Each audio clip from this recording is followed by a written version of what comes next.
Jakarta, Indonesia 30S Faksi 2025, dalam sejarah perjuangan rakyat di tahun 2025, banyak pesan dan kesan yang ditinggalkan untuk kita merenung kembali, dan menjadi pertanyaan dan pekerjaan rumah bagi kita sebagai rakyat bangsa Indonesia.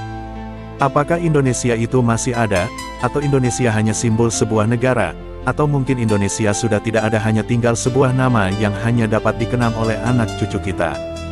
Kenapa dengan pemerintah Indonesia saat ini, padahal Indonesia didirikan oleh Perkumpulan Rakyat dengan Identitas Negara Rakyat Indonesia NRI dalam naskah BPUPKI yang dibentuk tahun 1945. Hal tersebut pupus di tengah jalan, dengan beberapa bentuk negara dirubah oleh mendiang Soekarno-Hatta dari Negara Rakyat Indonesia NRI menjadi Republik Indonesia Serikat RIS tahun 1949 di Den Haag, Belanda.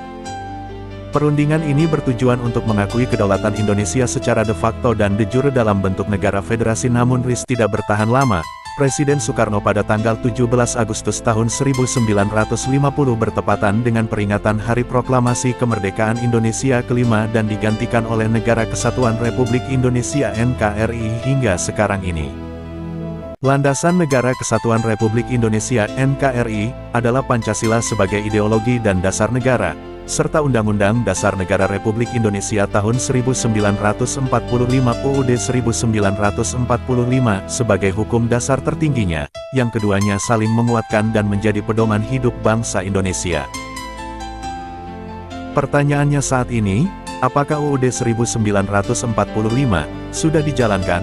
Undang-Undang Dasar 1945 mengatur lapangan kerja melalui pasal 27 ayat 2, yang menjamin hak setiap warga negara atas pekerjaan dan penghidupan yang layak. Sudahkah dijalankan dengan baik dan bijak? Janji Presiden dan Wakil Presiden ke-8 sudahkah menjalankan amanah UUD 1945 supaya rakyat sejahtera? Faksi menagih janji. Apakah rakyat akan terbohongi lagi seperti janji-janji politik Presiden sebelumnya? Selain itu, faksi menanyakan UUD 1945 pasal 33 ayat 1, mengatur perekonomian nasional berdasarkan kekeluargaan dan demokrasi ekonomi, yang mengindikasikan kewajiban negara untuk menciptakan sistem ekonomi yang merata. Negara memiliki tanggung jawab untuk menyediakan dan memperjuangkan kesempatan kerja yang layak bagi warganya melalui kebijakan ekonomi dan sosial. Apakah sudah dijalankan dengan baik, atau hanya janji politik untuk menyenangkan rakyat?